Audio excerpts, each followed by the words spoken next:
Hello students, and once again welcome back to your online class. Today we are going to cover the third part of chapter number 2 of your book Nelson Mandela Long Walk to Freedom, which was written by Nelson Mandela himself as an autobiography on his life. So as you see the title Long Walk to Freedom, what does the title suggest? कि Nelson Mandela को अपनी country में freedom लाने के लिए काफ़ी ज़्यादा लंबा रास्ता तय करना पड़ा. Means over many centuries many decades continuously white people के अंडर उनको पहले एज ए स्लेव काम करना पड़ा. काफ़ी सारे लोग जो कि कंटिन्यूस स्ट्रगल कर रहे थे उन्होंने अपनी लाइफ को सेक्रीफाइस करा just to bring freedom to their own country. And is according after so many years Nelson Mandela on 10th May 1994, almost at the age of 80 years, he was selected as the first president of his country, that is South Africa. तो आप खुद से सोचिए कि कितना ज़्यादा लंबा struggle Nelson Mandela और उनके पीपल के लिए रहा होगा, जिनको सिर्फ ब्लैक स्किन होने के कारण, ब्लैक टोन होने के कारण, स्किन टोन होने के कारण काफ़ी कुछ सफ़र करना पड़ा. डेली टॉर्चर्स, और वो एनिमल्स की तरह स्लेवरी अपहोल्ड करते थे. उनको हर दिन टॉर्चर किया जाता था और फ्री स्लेव्स की तरह काम करवाया जाता था. और ये सब किसने करा? The white people who were not giving respect to their own countryman just because they were doing racial discrimination. वो कलर, कास्ट और रेस के चक्कर में डिस्क्रिमिनेट करते थे ब्लैक और वाइट के बीच में. And black people have to see all the torturous things with them. तो ये सारे फेस उन्होंने करे थे, the tortures. Now these were some of the people which we have decided yesterday. ऐसे स्ट्रगल पीपल जिन्होंने अपनी लाइफ को सेक्रीफाइस कर दिया जबकि नेल्सन मंडेला इन रूल आए भी नहीं थे. He was very small. But Nelson Mandela ने इनकी सारी की सारी एक्टिविटीज़ को देखा, इनके सेक्रीफाइस को सल्यूट करा. And now when he has become the president, वो चाहते थे कि वो इन सब चीज़ों के लिए इन सारे स्ट्रगलर्स को, इन सेक्रीफाइस को रिस्पेक्ट दें. दैट्स वाई उन्होंने अपनी ओथ और प्लेज में इनके बारे में भी डिस्कस करा था कि ये एक ऐसे एक्स्ट्रा ऑर्डिनरी मैन हैं जो कोई और नहीं कर सकता अपनी कंट्री के लिए. वो इन सब ने करा है with extraordinary courage. So now let's come to page number 21. See this. All these people who have sacrificed their life for the country, they were having extraordinary courage, wisdom and generosity. उनके पास क्या था? काफ़ी ज़्यादा करेज था, wisdom था, means वो काफ़ी वाइज थे, और सबसे बेसिक चीज़ वो अपने पीपल के लिए जनरस थे. अपने पीपल के बारे में वो सोचते थे दैट देयर लाइफ में नेवर बी नोन अगेन. और उनके जैसा शायद कभी भी ना ही कोई जानने को मिलेगा, ना ही पहचानने को, जिन्होंने अपनी कंट्री के लिए अपनी लाइफ को सेक्रीफाइस करा. Perhaps it requires such depths of operations. हर एक करेज के लिए, हर एक हिम्मत के लिए, या आप आगे लड़ सकें, उनके लिए क्या चाहिए होता है? एक गहराई से मिला हुआ टॉर्चर. कभी भी आप लाइफ में आगे बढ़ेंगे तो तभी शायद जब आपको कुछ चोट मिली होगी, आपने स्ट्रगल किया होगा. So that was the same thing जो नेल्सन मंडेला ने इन सेक्रीफाइस के लिए बोला था, to create such heights of character. इसीलिए उनके जो कैरेक्टर्स हैं वो आज तक याद किए जाते हैं आफ्टर देयर डेथ, क्योंकि उन्होंने इस तरीके का अचीवमेंट खुद से हासिल किया है. My country is rich in the minerals and James that lie beneath its soil, but I have always known that its great wealth is its people, finer and truer than the purest diamonds. Nelson Mandela ने बोला कि उनकी country में सबसे ज़्यादा rich minerals मिलते हैं और जेम्स मिलते हैं. So what are gems? Diamond pieces. But ये सब तो सॉइल के नीचे हैं, जो कि सॉइल से जनरेट या एक्सट्रैक्ट किए जाएंगे. बट तो भी मेरी कंट्री, मेरा सॉइल रिच क्यों है? क्योंकि यहाँ पर जो पर्सन्स रहते हैं, सारे के सारे पीपल, वो कहीं ना कहीं अपने दिल से बहुत ज़्यादा वेल्दी हैं, वो दिल से रिच हैं, दिल से रईस हैं, और इसीलिए वो पूरी तरीके से फ़ाइन हैं. और जो ट्रू पीपल होते हैं वो सारी ट्रूएस्ट क्वालिटी उनमें है. इसीलिए मेरी कंट्री के लिए जो प्योरेस्ट जेम है वो यहाँ पर रहने वाले पीपल हैं. बेसिकली द ब्लैक पीपल, जिन्होंने अपने लिए स्ट्रगल करा है बट तो भी किसी नेगेटिव चीज़ के बारे में नहीं सोचा. It is from these comrades in that struggle that I learned the meaning of courage. Time and again I have seen men and women risk and give their lives for an idea. I have seen men stand up to attack and torture without breaking, showing a strength of resilience that defies the imagination. अब यहाँ पर Nelson Mandela ने क्या बोला कि सारे के सारे जो कॉमरेड्स हैं, जो कि हर बार किसी भी तरीके से कोई भी फाइट कर सकते हैं अपनी कंट्री के लिए, सारे के सारे सेक्रीफाइस, उन्हीं का ही स्ट्रगल है जिनको देखकर मैं बड़ा हुआ हूँ और मेरे अंदर करेज आया है और साथ ही साथ मुझे फ्रीडम का मीनिंग पता चला।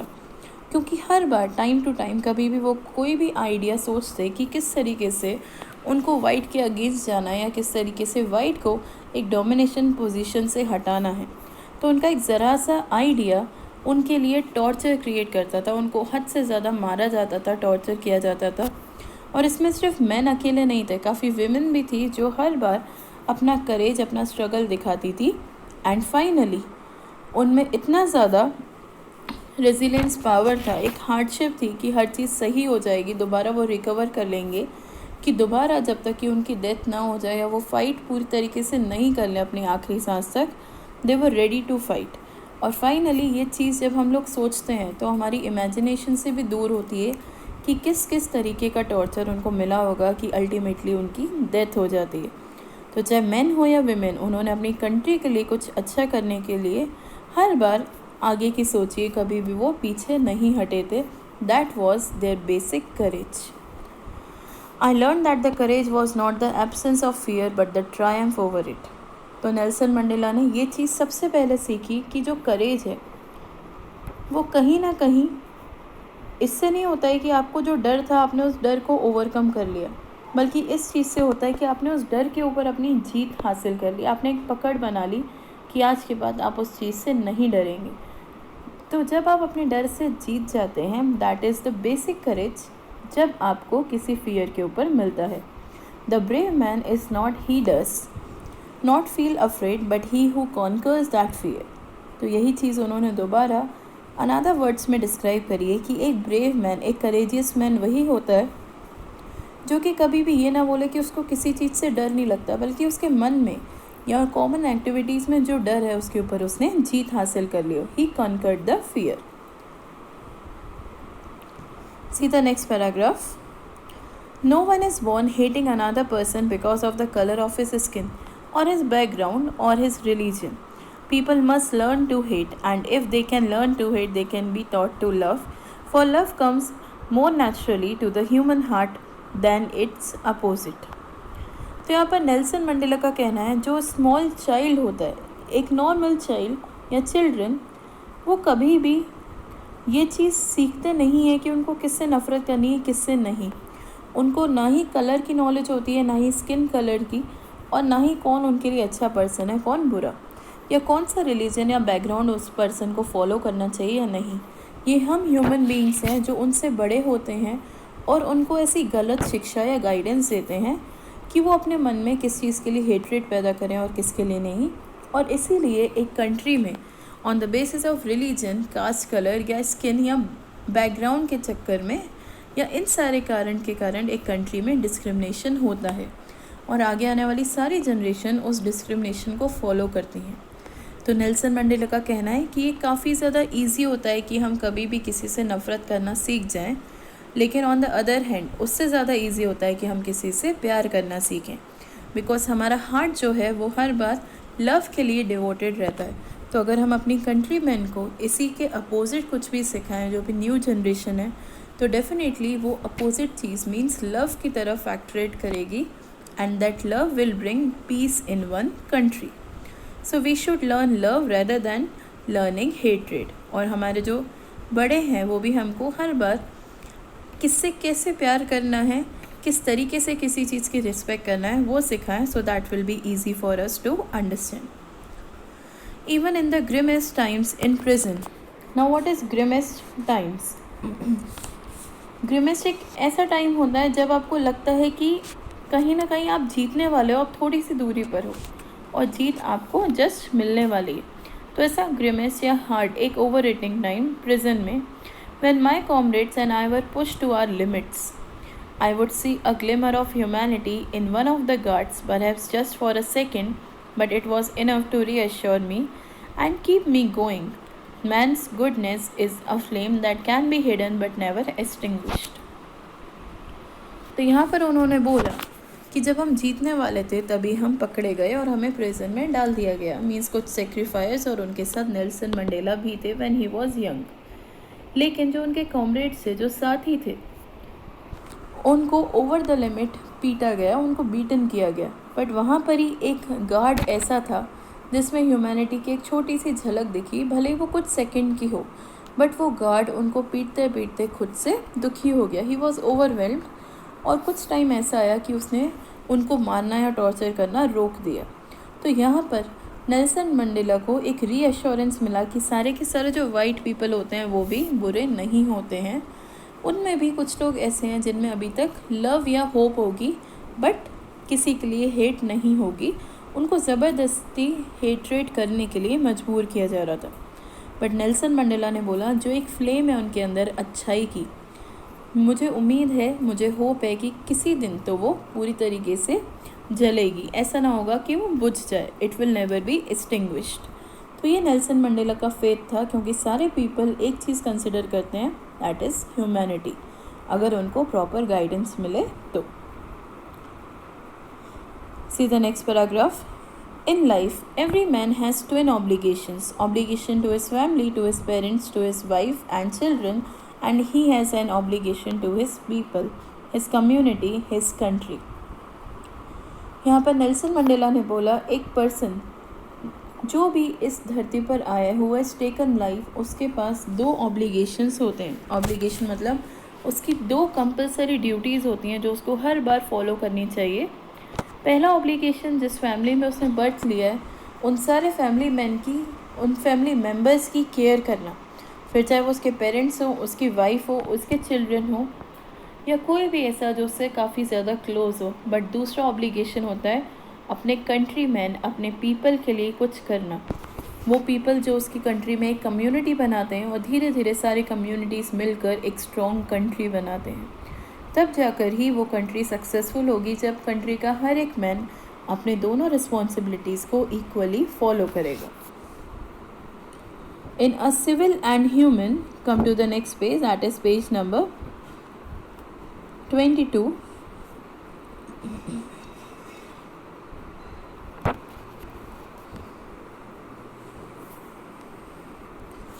In a civil and human society, each man is able to fulfill those obligations according to his own inclinations and abilities.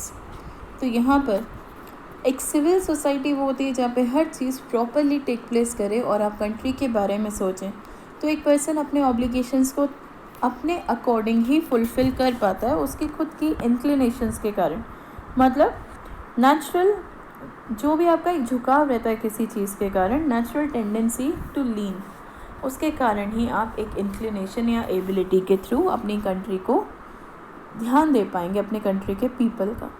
Means आपके पास एक लव, एक अटैचमेंट और एक झुकाव होना चाहिए, और वो जो झुकाव है, जो इंक्लिनेशन है, वही आपकी एबिलिटी को दिखाता है कि आप कितने ज़्यादा एबल हो, आप में कितना ज़्यादा पावर है कि आप अपनी फैमिली और कंट्री को इक्वल इम्पोर्टेंस दे सको और आप दोनों की तरफ इक्वल अटैचमेंट भी दिखा सको। But in a country like south Africa, it was almost impossible for a man of my birth and colour to fulfill both of these obligations. In South Africa, a man of color who attempted to live as a human being was punished and isolated. In South Africa, a man who tried to fulfill his duty to his people was inevitably ripped from his family and his home and was forced to live a life apart, a twilight existence of secrecy and rebellion. यहाँ पर Nelson Mandela ने बोला हमारी country में, south Africa में, जो black people थे वो दोनों ऑब्लिगेशंस को फॉलो नहीं कर सकते थे। अगर वो अपनी फैमिली को प्रोटेक्ट करते हैं तो उसके लिए उन्हें क्या करना पड़ेगा, वाइट पीपल के अगेंस्ट जाना पड़ेगा, ताकि उनकी फैमिली के सारे मेंबर्स को स्लेवरी फॉलो ना करनी पड़े। और अगर वो वाइट पीपल के अगेंस्ट जाता है तो उनको पनिशमेंट मिलता है, और पनिशमेंट में उनको मारा जाता है, वो भी हंटर्स से। उनकी जो स्किन है उसको रिप्ड ऑफ कर दिया जाता है और साथ ही साथ उनको पनिशमेंट के तौर पर आइसोलेटेड किया जाता है, मीन्स अपनी ही कंट्री से बाहर निकाल दिया जाता है, ये बोलकर कि ये पर्सन इस कंट्री में रहने के लायक नहीं है, वो अपनी कंट्री से रिबेल कर रहा है, अपनी कंट्री के खिलाफ जा रहा है और he is a rebellious person. तो वो पर्सन सिर्फ और सिर्फ स्लेवरी कर सकता है, बट दोनों ऑब्लिगेशंस को फुलफिल नहीं कर सकता है।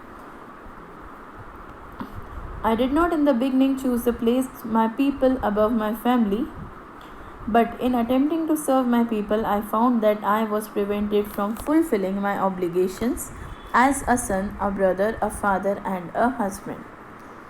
यहाँ पर सबसे पहले तो नेल्सन मंडेला ने अपनी फैमिली को इम्पोर्टेंस दिया और नॉर्मल कुछ सालों तक वो स्लेवरी करते रहे, बट जब उन्होंने सेक्रीफाइसिंग या स्ट्रगल पीपल को देखा तब उन्होंने बोला कि उन्होंने अपनी कंट्री को, अपने पीपल को अपनी फैमिली से पहले रखा और कुछ टाइम बाद उन्हें ये महसूस हुआ कि वो अपने पीपल को सर्व करने के लिए अपने आप को पूरी तरीके से प्रिवेंट कर चुके हैं अपने घर जाने से और अपने फैमिली मेम्बर्स की ऑब्लिगेशन को फुलफ़िल करने से। ना ही वो अच्छे बेटे बन सके, ना ही भाई, ना ही एक फादर और ना ही एक अच्छे हस्बैंड, जस्ट बिकॉज वो उस टाइम पर अपनी कंट्री को वाइट पीपल के डोमिनेशन से बचाने में जुट गए थे।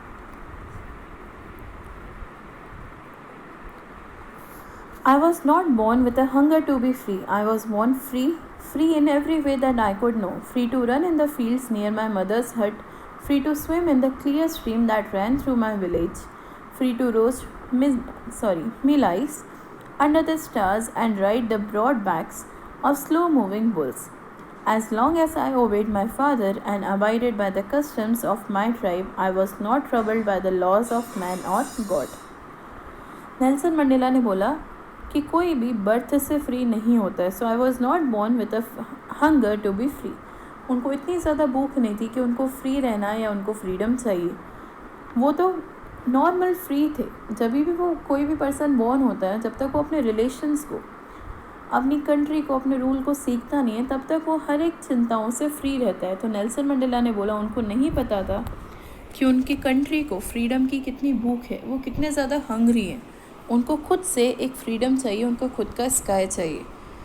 और जब मैं पैदा हुआ मुझे ये सारी चीज़ें पता ही नहीं थी, क्योंकि मैं पैदा ही फ्री हुआ था, हर चीज़ में मैं फ्री था। जब मैं न्यू बॉर्न था या स्मॉल किड था, तब मैं हर बार नई नई चीज़ें सोचता था, नए सपने देखता था। मैं अपनी मदर के साथ फील्ड तक जाता था, अपने हट के बाहर खेलता था।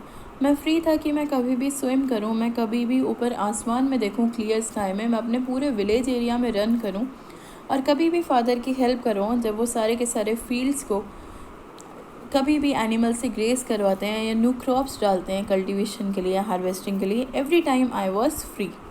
बट धीरे धीरे जैसे मैं बड़ा हुआ, जब मैं अपने फादर के रूल्स को फॉलो करने लगा, अपने कस्टम को समझने लगा, अपने ट्राइब को समझने लगा, तब मुझे पता चला कि फ्रीडम के लिए भूख होना ज़रूरी है। क्योंकि वो जो फ्रीडम था मेरा घर पर था एज अ चाइल्ड, लेकिन अपनी कंट्री को फ्री करवाना मीन्स आप उन सारे ओल्ड कस्टम्स से दूर हट रहे हैं और उन कस्टम्स को चेंज कर रहे हैं टूवर्ड्स अ पॉजिटिव एटीट्यूड। तब उनको समझ में आया कि लॉ क्या होता है, और लॉ कहीं ना कहीं बहुत ज़्यादा ट्रबल देता है, और इन सब चीज़ों से वो अभी तक ट्रबल नहीं हुए थे, ना ही लॉ से, ना ही किसी मैन से, ना ही किसी गॉड से, क्योंकि वो फ्री थे। उन्हें आगे भी अपनी कंट्री वैसे ही फ्री चाहिए थी जैसे उन्होंने बचपन में कभी देखी थी। I was only when I began to learn that my boyhood freedom was an illusion, when I discovered as a young man that my freedom had already been taken from me, that I began to hunger for it. At first, as a student, I wanted freedom only for myself, the transitory freedoms of being able to stay out at night, read what I pleased, and go where I chose. Later, a young man in Johannesburg, I yearned for the basic and honorable freedoms of achieving my potential, of earning my keep, of marrying and having a family, the freedom not to be obstructed in a lawful life. अब यहाँ पर Nelson Mandela का कहना था, जैसे ही उनका boyhood and हुआ और वो यंग पर्सन बने, तब उनको समझ में आ गया कि उनका फ्रीडम जो था वो एक इल्यूजन था, एक ड्रीम थी जो आँख खुलते ही चली जाएगी, सिर्फ एक जो मन घड़त कहानी की तरह होता है और आगे जाकर वो डिस्ट्रॉय हो जाए, वैसा इल्यूजन नेल्सन मंडेला को था। तो उन्होंने डिस्कवर किया, उन्होंने ये चीज़ जानी, पहचानी कि जैसे ही वो यंग हुए उनको एक फ्रीडम की भूख होने लगी। लेकिन तभी भी वो फ्रीडम की भूख उनके सिर्फ खुद के लिए थी, कि उनको खुद से आज़ादी मिले, कि वो रात तक बाहर घूम सकें, जो कि ब्लैक पीपल को नहीं थी। तो वो देर रात को बाहर नहीं घूम सकते थे, किसी भी चीज़ के बारे में नहीं सोच सकते थे, ना ही बाहर ओपन एनवायरनमेंट में खेल सकते थे। They should be stuck to their houses only. उसके बाद उनकी भूख थी कि वो कहीं ना कहीं अपनी एक लाइफ एंजॉय करें in the terms of reading, but उनको लाइब्रेरी जाने का भी हक नहीं था।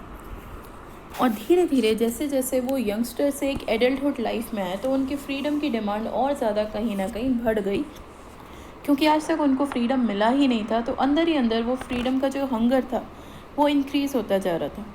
तो अब जाकर वो एक जोहान्सबर्ग में रहने वाले ऐसे यंग मैन थे जिनका डिज़ायर जो था वो बढ़ चुका था।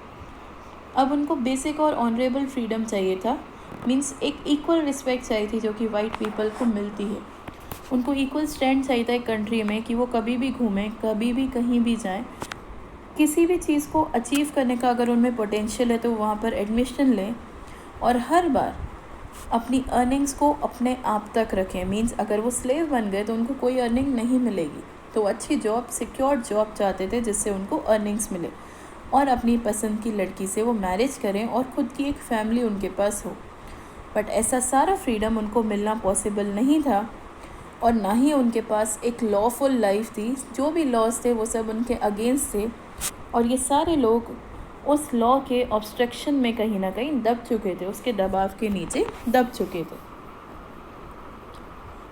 But then I slowly saw that not only was I not free, but my brothers and sisters were not free. I saw that it was not just my freedom that was curtailed, but the freedom of everyone who looked like I did. That is when I joined the African National Congress, the ANC, and that is when the hunger of my own freedom became the greater hunger for the freedom of the country.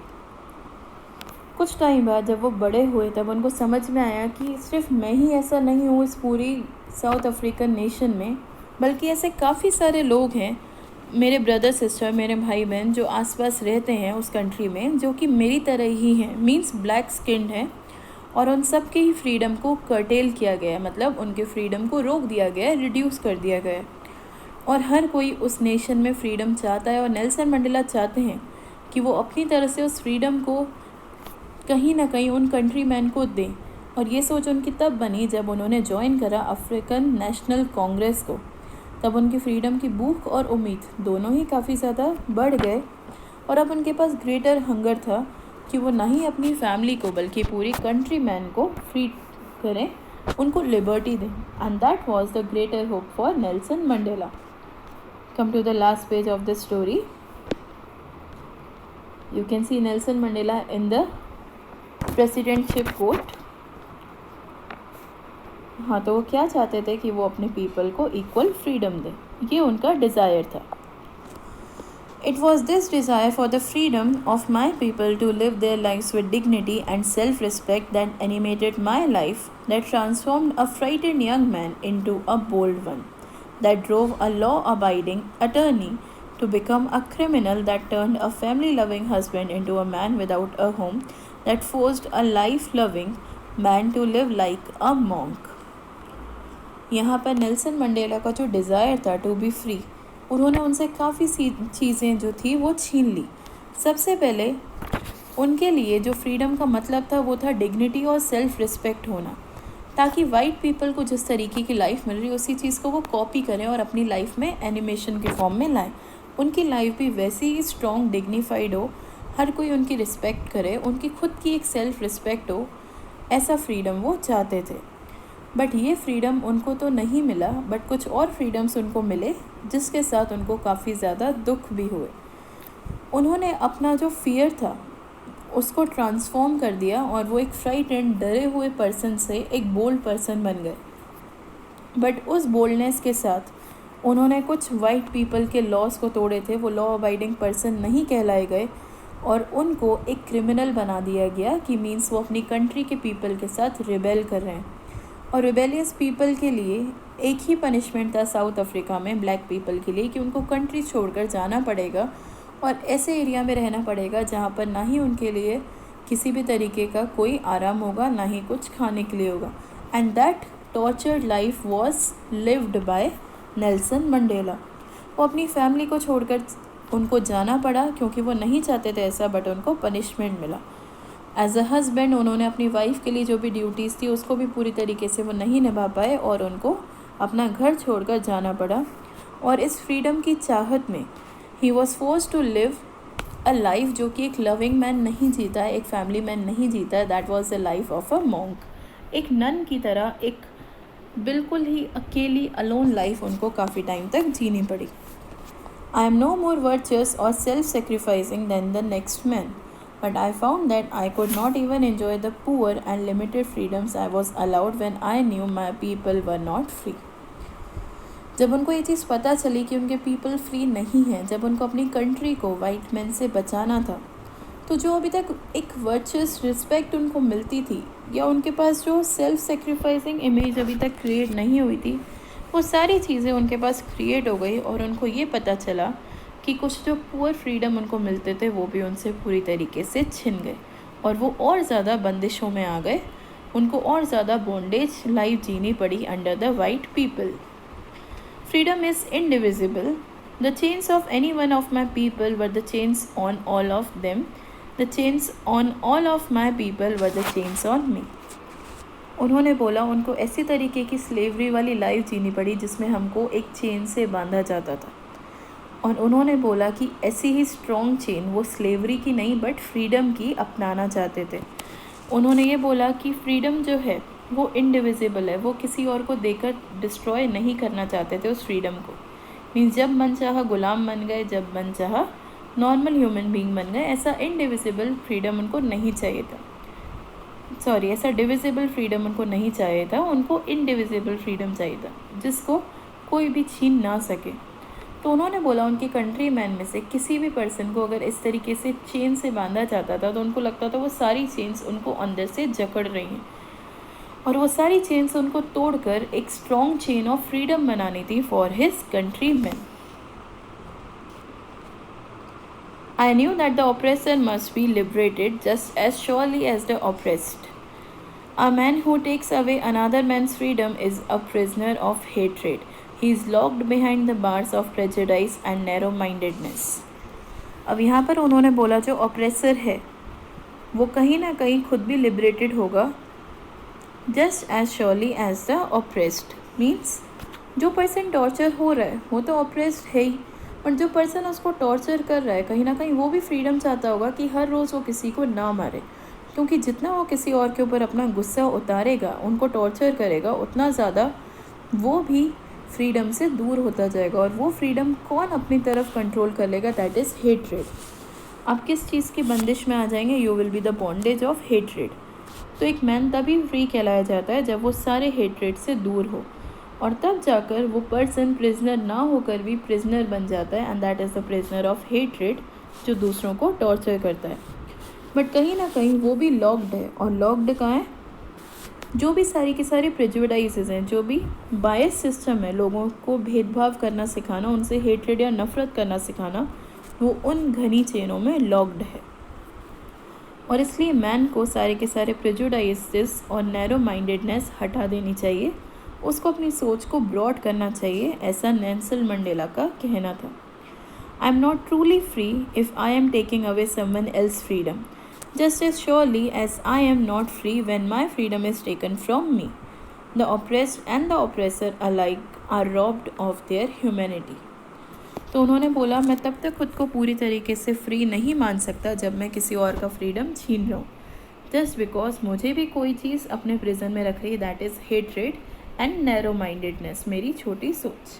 और इसीलिए उन्होंने बोला ये सारी चीज़ें वो उन oppressed person को और ऑप्रेसर को सिखाना चाहते हैं कि कोई भी तब तक पूरा फ्री नहीं है जब तक कि वो अपने अंदर ह्यूमैनिटी को दोबारा नहीं जगा देता।